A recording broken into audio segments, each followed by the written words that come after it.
الحمد لله رب العالمين. الحمد لله الذي فضل رمضان على بقية الشهور فأنزل الرحمة والهدى والقرآن. قال تعالى: شهر رمضان الذي أنزل فيه القرآن هدى للناس.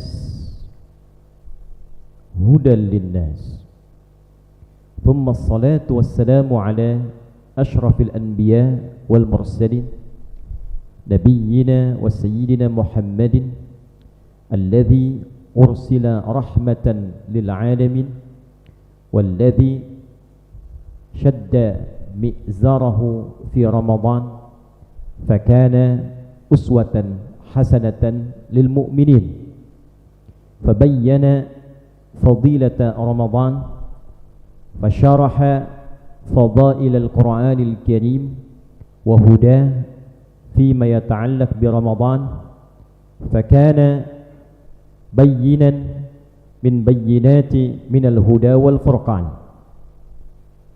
فتم المعنى في القرآن الكريم بقوله تعالى: شهر رمضان الذي أنزل فيه القرآن هدى للناس وبينات من الهدى والفرقان. فنشهد أن لا إله إلا الله وحده لا شريك له، ونشهد أن محمدا عبده ورسوله الذي لا نبي بعده. وبعد، فيا عباد الله، أوصي نفسي وإياكم بتقوى الله فقد فاز المتقون، فلا تموتن إلا وأنتم مسلمون. فقال تعالى: يا أيها الذين آمنوا اتقوا الله حق تقاته ولا تموتن إلا وأنتم مسلمون. Hadirin jamaah Jumat rahimani wa rahimakumullah. Mengawali Jumat ini kita berupaya untuk selalu meningkatkan syukur dan pujian kita kepada Allah Subhanahu wa taala yang telah memberikan nikmat berkehidupan sampai detik ini dan telah menganugerahkan iman yang mengiringi kehidupan ini dan juga memberikan kemampuan untuk membuktikan keberimanan itu dengan menunaikan ibadah Jumat berjamaah. Semoga Jumat ini dijadikan oleh Allah Subhanahu wa taala sebagai Jumat terbaik dari sekian Jumat yang pernah kita lalui. Hadirin, konsep dasar berkehidupan ditetapkan oleh Al-Quran sebagai misi untuk mengumpulkan karya-karya positif, dedikasi Rabbani yang terbaik, sehingga bekal itulah yang menjadi kebanggaan kita untuk dibawa pulang menghadap kepada Allah Subhanahu wa taala. Apapun profesi kita, sebagai seorang ustadz, seorang guru, berupaya menampilkan persembahan terbaik yang dengan persembahan itu profesinya menjadi kebanggaan untuk dibawa pulang kepada Allah Subhanahu wa taala. Menjadi seorang pebisnis, menjadi seorang birokrat, menjadi seorang pegawai, menjadi seorang petani, itu semua hanya gambaran nama yang pada hakikatnya seluruh profesi itu adalah alat untuk menampilkan amal saleh yang diiringi oleh iman, yang dengan itulah kemudian kita bawa pulang kembali menghadap Allah Subhanahu wa taala. Namun dalam kenyataannya, perjalanan kehidupan kita untuk mewujudkan itu tidak semudah yang kita ungkapkan. Kadang-kadang beragam kesempatan yang Allah berikan kepada kita, alih-alih digunakan untuk mengumpulkan, memperbanyak amal saleh, yang terjadi justru terjebak pada pengumpulan amal salah. Mata yang seharusnya digunakan sebagai amal saleh, menatap pada yang saleh, seringkali menjadi alat untuk digunakan menatap pada yang salah. Lisan yang seharusnya bertutur mengeluarkan kata-kata yang saleh, seringkali justru mengeluarkan kosakata yang salah. Demikian diberikan kesempatan kepada kita untuk beraktivitas dengan profesi yang beragam. Ustadz yang seharusnya mengeluarkan fatwa yang saleh justru menimbulkan polemik yang salah. Bisnis yang seharusnya menjadi maslahat mengumpulkan keuntungan dengan cara yang saleh ditempuh dengan cara yang salah. Maka seringkali kejujuran hati kita memberikan bisikan kepada diri kita, bila pun kita harus kembali kepada Allah, mungkinkah kita telah mengumpulkan amal soleh yang cukup? Atau jangan-jangan kita merasakan banyak salah yang menutup soleh yang seharusnya kita harus perbaiki terlebih dahulu sebelum kembali kepada Allah Subhanahu wa ta'ala. Demikian konsep kehidupan ini digambarkan setidaknya di dalam surah Al-Mulk di ayat yang kedua itu. Huwallazi khalaqal mauta wal haya liyabluwakum ayyukum ahsanu amala. Dan dialah Allah yang telah mencipta kematian dan kehidupan itu untuk menguji kita yang hidup, siapa yang masih mampu memperbanyak amal-amal terbaik sebelum pulang kepada Allah Subhanahu wa ta'ala. Jika ada yang meninggal, kita diminta untuk melihat kebaikan apa yang dia kumpulkan sebelum wafat sehingga dia wafat dalam keadaan mulia. Nabi mengatakan, "Udzkuru mahasina mautakum." Viralkan kebaikan-kebaikan yang wafat di antara kita itu sehingga menjadi motivasi untuk kita mengumpulkan kebaikan serupa atau lebih dibandingkan dengan orang yang telah meninggalkan kita. Pun demikian ketika kita masih hidup, melihat orang hidup, lihat kebaikan-kebaikan, kesolehan-kesolehan orang baik itu, sehingga memberikan motivasi kepada kita untuk setidaknya mendekati, menyamai atau mengumpulkan lebih di balik kebaikan yang telah ia kumpulkan itu. Melihat ahli Al-Quran, ingin banyak baca Al-Quran. Melihat ahli sedekah, ingin banyak infak. Melihat ahli salat, ingin memperbaiki salat. Melihat ulama-ulama saleh, ingin mendapatkan perubahan kebaikan. Namun ayatnya belum tuntas. Wa huwal azizul ghafur. Sedangkan Allah Maha Agung dan Maha mengampuni.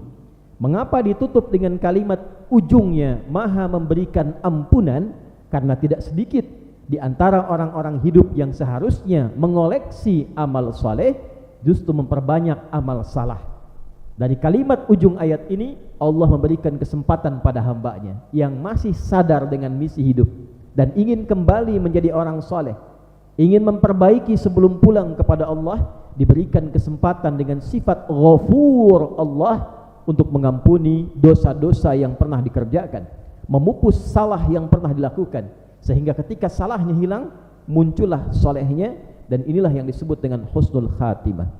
Hadirin, di antara perjalanan 12 bulan yang bisa menutup kesalahan-kesalahan itu dengan sifat Ghafur Allah dan sekaligus menurunkan rahmatnya, puncak kasih Allah kepada seorang hamba yang menggugurkan seluruh dosa-dosanya adalah ketika diturunkan rahmatnya. Itu yang dimaksud Al-Quran surah ke-39 di ayat ke-53. Qul ya ibadiyalladzina asrafu ala anfusihim la taqnatu min rahmatillah innallaha yaghfirud dzunuba jami'an. Muhammad sallallahu alaihi wasallam, katakan, viralkan, sampaikan pada hamba-hambaku yang telah berlumur salah, israf dalam kesalahan, mata salah, telinga salah, lisan salah, sampai ke kaki salah, diberikan jabatan salah, diberikan pekerjaan salah, israf. Kata Allah, jangan pernah menyimpulkan untuk putus asa dari rahmatku. Sepanjang dia mau kembali, Allah jemput dengan hidayah. Ketika rahmat Allah digenggam, innallaha yaghfirudz dzunuba jami'a. Semua salah itu berpotensi digugurkan, dosanya dihapuskan, kesolehan mulai muncul dalam kehidupan, menutup ujung hidupnya, menggugurkan banyak episode kehidupannya yang gelap. Dan di antara cara Allah menurunkan rahmat itu, diberikanlah 1 bulan. Dalam perjalanan 12 bulan dikumpulkan setiap hari dalam sebulan, siang dan malam diturunkan rahmat. Itulah bulan Ramadan. Ramadan bukan sekedar bulan yang menyajikan menu puasa, tidak makan, tidak minum dari fajar sampai dengan maghrib, tidak berhubungan seksual bagi suami istri. Ramadan bukan sekedar bulan latihan untuk menahan amarah, latihan mengendalikan diri. Lebih dari itu, Ramadan adalah bulan yang disiapkan untuk mengejar rahmat Allah Subhanahu wa ta'ala, untuk mengejar kemuliaan yang ditampilkan dalam Al-Quran, mencari hudan, petunjuk-petunjuk yang merubah kita menjadi lebih baik, mencari bayinat, penjelasan-penjelasan tentang siapa kita, mengapa kita dicipta, Kemana kita kembali? Dalam suasana apa kita hidup? Ramadan bulan menemukan Al-Furqan, pembeda yang memberikan kematangan pada kita untuk membedakan ini yang baik, ini yang tidak baik, ini yang benar, ini yang salah, ini yang bermanfaat, ini yang tidak mengandung kebaikan-kebaikan. Yang dengan itulah hidup kita menjadi semakin berkualitas. Kita paham cara mengambil kesimpulan, kita tahu cara bertindak. Itulah Ramadan. Saking pentingnya Ramadan, Nabi SAW meminta kita menyiapkan diri sebelum memasuki Ramadan itu, karena ini adalah perjalanan yang sangat menentukan. Boleh jadi Ramadan ini adalah sebagai penutup kehidupan kita, yang dengan itu Allah ingin muliakan kita sebelum kita berpulang kepadanya. Maka di dalam inti hadis riwayat Imam At-Tirmidzi nomor hadis 3451, sanad riwayatnya tersambung pada sahabat Talhah bin Ubaidillah radhiyallahu taala anhu, dari Nabi sallallahu alaihi wasallam mengajarkan kepada kita doa menjelang Ramadan. Nabi menyampaikan, Allahumma ahillahu alaina bil yumni wal iman was salamati wal islam Rabbi wa rabbuka Allah. Dalam riwayat lain bisa ditemukan dalam riwayat Ahmad, bisa ditemukan dalam Sunan Ad-Darimi, ada juga tambahan hilala khairin wa rushdin Rabbi wa rabbuka Allah. Secara singkat hadirin, sebagai penutup khutbah ini, Allahumma ya Allah ahillahu alaina, mohon hadirkan hilal Ramadan, awal Ramadan, pembuka Ramadan kepada kami semua, bil yumni wal iman, dengan keberkahan, dengan ketenangan, dengan rasa aman dan kekuatan iman. Boleh jadi ada orang yang mengaku beriman, tapi ketika menjelang Ramadan hatinya masih gelisah, belum siap mendapati Ramadan, belum paham kemuliaan Ramadan, imannya belum kuat, belum siap menerima Ramadan. Kok cepat sekali puasa datang, kok harus tahan lapar, kok harus tahan haus, belum siap.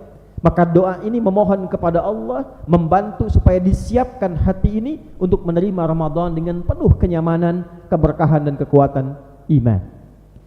Wassalamati, dan keselamatan. Keselamatan fisik. Ada orang siap menerima Ramadan, ternyata jatuh sakit fisiknya, harus buka, harus makan saat Ramadan. Kita minta kepada Allah, ya Allah kuatkan fisik saya. Wal Islam, dan dengan kekuatan Islam beramal soleh, semangat salatnya, semangat puasanya, semangat baca Al-Qur'annya. Ada orang lapang hatinya, sehat fisiknya, tapi minim amalnya.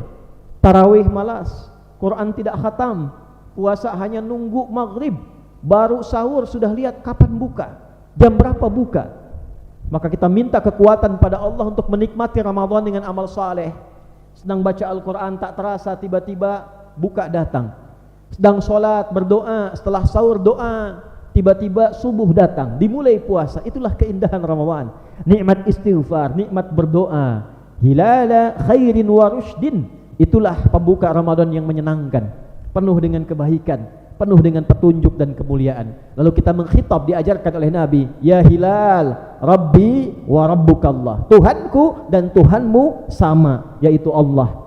Seakan kita mengatakan komitmen pada diri kita, kalau hilal teratur mengikuti Allah, diperintahkan terbit, diperintahkan setengah, diperintahkan utuh, diperintahkan di bawah ufuk. Ketika hilal yang tidak dihisab mau menuruti perintah Allah, taat kepada Allah, maka kita yang dihisab lebih harus mampu taat kepada Allah menjalani Ramadan ini. Hilal Ramadan diperintah oleh Allah, hilal muncul, dia muncul pertanda Ramadan. Maka ketika hilal pun semangat muncul di bulan Ramadan, walaupun tertutup dia menandakan munculnya Ramadan. Sedemikianlah kita harus semangat untuk menaati Allah ketika hadir Ramadan, menikmati Ramadan, karena Tuhan kita dengan Tuhan hilal pun yang dicipta oleh Allah, yaitu sama Allah Subhanahu wa ta'ala. Semoga Ramadan ini kita mendapatkan manfaat, kita mendapatkan rahmat, dan kita bisa bertaubat, diberikan kembali kesempatan oleh Allah Subhanahu wa ta'ala memperbaiki amal salah menjadi amal-amal yang saleh. Barakallahu li wa lakum fil Qur'anil azim wa nafa'ani wa iyyakum bima fihi minal ayati wadh-dhikril hakim wa taqabbala minni wa minkum tilawatahu innahu huwas sami'ul alim. Ud'ullaha yastajib lana wa lakum jami'an.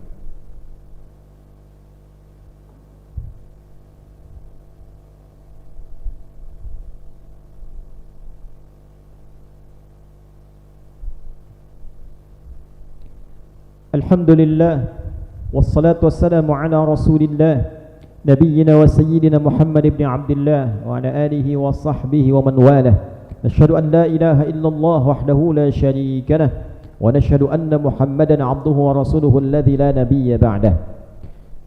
Qala ta'ala ya ayyuhalladzina amanu taqullaha haqqa tuqatih wa la tamutunna illa wa antum muslimun. Hadirin jamaah Jumat rahimani wa rahimakumullah. Sebelum kita berdoa menutup khutbah ini, perkenankan khatib menegaskan karena pentingnya isi materi khutbah kali ini. Hadirin, satu, Ramadan sudah dekat. Mari kita persiapkan diri dengan baik untuk menjemput segala kemuliaan yang Allah berikan di bulan ini. Dua, dari sekian banyak kemuliaan yang terletak pada Ramadan adalah peluang menggugurkan dosa-dosa dan kesalahan kita menjadi pribadi yang lebih baik, lebih bersih, lebih bersinar, lebih mulia di hadapan Allah Subhanahu wa taala. Ketiga, Ramadan bulan mengumpulkan amal saleh. Bulan Al-Qur'an, bulan mendapat petunjuk, bulan menjadi pembeda, bulan belajar segala penjelasan dalam Islam.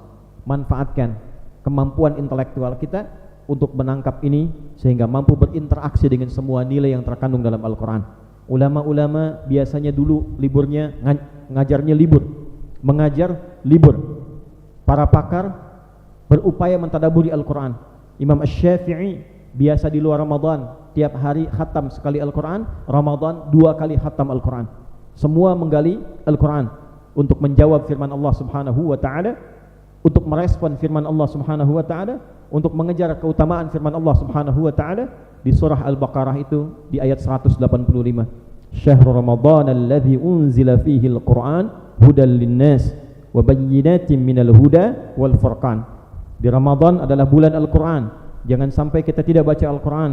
Cari petunjuknya, cari pedomannya, cari furqannya, cari bayyinatnya. Dan yang terakhir, dianjurkan kita, dimotivasi kita, diminta kita oleh Nabi karena pentingnya Ramadan ini untuk menguatkan doa sebelum tiba Ramadan, seperti yang telah khatib tadi sampaikan dalam kesempatan khutbah yang pertama. Mari kita berdoa menutup khutbah ini dengan harapan semoga dengan doa ini Allah menguatkan kita untuk sampai pada Ramadan dalam kebaikan dan menyiapkan fisik kita, akal kita dan jiwa kita untuk menerima Ramadan dengan penerimaan yang terbaik. Qala ta'ala innallaha wa malaikatahu yusalluna 'alan nabi ya ayyuhalladzina amanu sallu 'alaihi wa sallimu taslima. Allahumma salli wa sallim wa barik ala hadzal nabiyil karim ar-rasulil amin nabiyyina wa sayyidina Muhammadin wa ala alihi wa sahbihi ajma'in. Allahumma nahmaduka hamdan kama 'allamtana an nahmadak wa nashkuruka syukran kama 'allamtana an nashkurak antal muqaddim wa antal muakhir biyadikal khair innaka ala kulli syai'in qadir. Allahumma inna nas'aluka tamamal barakah تمام البركة في هذا الشهر شهر شعبان وبلغنا رمضان يا أرحم الراحمين. اللهم أهله علينا باليمن والإيمان والسلامة والإسلام هلال خير ورشد ربي وربك الله يا هلال. اللهم اغفر للمسلمين والمسلمات والمؤمنين والمؤمنات الأحياء منا والأموات إنك سميع قريب مجيب دعوات ويا قاضي الحاجات. ربنا لا تدع لنا في مقامنا هذا ذنبا إلا غفرته ولا هما إلا فرجته ولا دينا إلا قضيته ولا مريضا إلا شفيته ولا حاجة من حوائج الدنيا والآخرة فيها لك رضا وفيها لنا الصلاح إلا قضيتها يا أرحم الراحمين. اللهم انصر إخوتنا في فلسطين وفي كل مكان المبتلين واجعل أحياءهم مجاهدين في سبيلك وموتاهم شهداء وألحقنا معهم في رحمتك يا أرحم الراحمين. وبارك وحافظ بلادنا هذه أندونيسيا المحبوبة يا رب العالمين واهد رؤساءها ليهتدوا إليك وليخففوا حسابهم يوم القيامة. واهدي يا الله علماءها ليكونوا علماء ربانيين المخلصين يا أرحم الراحمين. اللهم بارك هذه المدرسة أخيار ومعهدها ميرا، وبارك يا الله مؤسسيهما يا رب العالمين ومعتمريهما يا أرحم الراحمين وأهلهما يا رب العالمين. ربنا آتنا في الدنيا حسنة وفي الآخرة حسنة وقنا عذاب النار.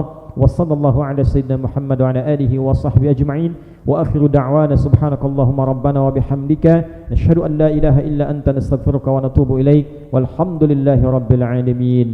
عباد الله، إن الله يأمر بالعدل والإحسان وإيتاء ذي القربى وينهى عن الفحشاء والمنكر والبغي يعظكم لعلكم تذكرون ولذكر الله أكبر والله يعلم ما تصنعون. أقيموا الصلاة يرحمكم الله.